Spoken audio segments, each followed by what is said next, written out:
कसूर थाना B division police ने चादर और चारदीवारी का तकद्दुस पामाल करते हुए शेख भागो मोहम्मद नगर में खुर्शीद बीवी के घर दाखिल होकर घर का सामान तोड़ दिया। मजीद जानते हैं हमारे ब्यूरो चीफ पंजाब आमिर अली भट्टी से।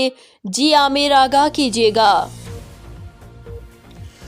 जी मैं आपको बताता चलूँ, मैं इस वक्त मौजूद हूँ शेख भागो का इलाका है मोहम्मद नगर, जहाँ पर पुलिस ने चादर और चारदीवारी का तकद्दुस पमाल करते हुए यहाँ पे खुर्शीद बीबी के घर में दाखिल हुए हैं और इनकी बेटी और नौ और काफ़ी जो है ना औरतों के साथ बदतमीज़ी की है और गलीज़ा गुफ्तगू भी करते रहे और इनसे पैसों की भी डिमांड की जा रही है। इनके एक बेटे को ले गए हैं और 3 मोटरसाइकिलें भी यहाँ से घर से ले गए जो कि इनकी ज़ाती है।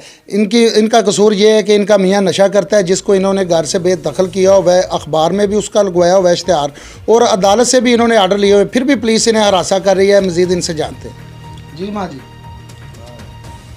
ਵੀ ਉਵੇਂ ਨਹੀਂ ਸਾਡੇ ਵਿਖਣਾਣੀਆਂ ਤੰਗ ਕੀਤੀ ਜਾਂਦੇ ਨੇ ਭਾਈ ਜੀ। ਵਿਖਣਾਣੀਆਂ ਦਾ ਤਾਂ ਅਸੀਂ ਨਾ ਕੋਈ ਕਾਰਨ ਨਾ ਕਰਾਣੇ ਆ। ਮੇਰਾ ਬੰਦਾ ਠੀਕ ਹੈ, ਨਸ਼ਾ ਪੀਂਦਾ ਹੈ, ਉਹਨੂੰ ਬੇਦਖਲ ਕੀਤਾ। ਰਾਤੀ ਅਸੀਂ ਕਾਗਜ਼ ਵੀ ਫੜਾਉਂਦੇ ਨੇ, ਨਹੀਂ ਫੜਦੇ ਰਹੇ, ਉਹਨਾਂ ਚਲਾ ਤੇ ਮਾਰੇ ਨੇ ਵਿਖਣਾਣੀਆਂ ਦਾ। ਤੇ ਆਂਦੇ ਨੇ ਅਸੀਂ ਅਦਾਲਤ ਨੂੰ ਨਹੀਂ ਮੰਨਣੇ ਆ। कौन आपके घर में आया था?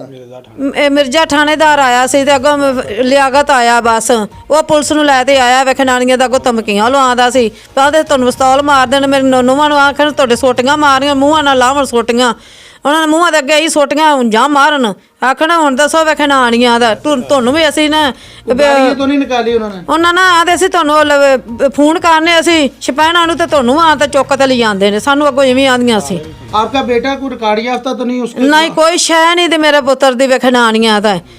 जी इनका जो बेटा है उसको उठा के ले गए, जो कि मिस्त्रियों के साथ दिहाड़ियाँ लगाता है और मजदूरी वगैरह करता है। उसके खिलाफ आज तक कोई एप्लीकेशन भी नहीं। इनका कहना है कि अहले इलाका से भी आप तस्दीक कर सकते हैं। रहेगी बात इनके मियाँ की, तो उसको इन्होंने बेदखल किया हुआ है। अदालत से आर्डर भी लिए हुए हैं, जिसको पुलिस ने फेंक दिया है। उन्होंने कहा हम आर्डरों को कुछ नहीं समझते। मजीद इनके बेटे से भी जानते हैं क्या मामला है। ਮਹੱਲੇ ਕੋਲੇ ਪੁੱਛ ਲਵਾਂ, ਮਹੱਲੇ ਕੋਲੋਂ ਪੁੱਛ ਲਵੋ। ਆਂਦੇ ਜਨਾਬ ਸਾਡੇ ਜੇ ਕੋਈ ਜੁਰਮ ਹੋਵੇ ਤਾਂ ਅਸੀਂ ਤੁਹਾਡੇ ਚਾਰਾਂ ਜੁਰਮਦਾਰ ਭਰਾਵਾਂ ਪੰਜਾਂ ਤੋਂ ਤੇ ਹਾਂ। ਕਾਰੋਬਾਰ ਕਰਨੇ ਆ, ਮਿਸਤਰੀਆਂ ਦਾ ਕੰਮ ਕਰਦਾ पैसे ਹੈ। कौन ले गया आपके? ਪੈਸੇ ਮੇਰੇ ਦਿਹਾੜੀ ਲੈ ਗਏ, ਤਾਲੇ ਤੋੜ ਦੇ। कितने पैसे? 10,000 ਇੱਕ ਤੇ 2,000 ਇੱਕ। तो किन से रिक्वेस्ट करेंगे? डीपीओ कसूर से क्या कहेंगे आप? ਡੀਪੀਓ ਕਸੂਰ ਤੇ ਕਹਾਂਗੇ ਵੀ ਇਨਸਾਫ ਦਿੱਤਾ ਜਾਏ। ਸਮਾਨ ਜਿਹੜਾ ਤੋੜ ਭੰਨ ਗਏ ਨੇ ਇਹਦਾ ਵੀ ਸਾਨੂੰ 1 ਮਹੀਨਾ ਪਹਿਲੇ ਮੇਰੇ ਭਰਾ ਦੀ ਸ਼ਾਦੀ ਹੋਈ ਹੈ।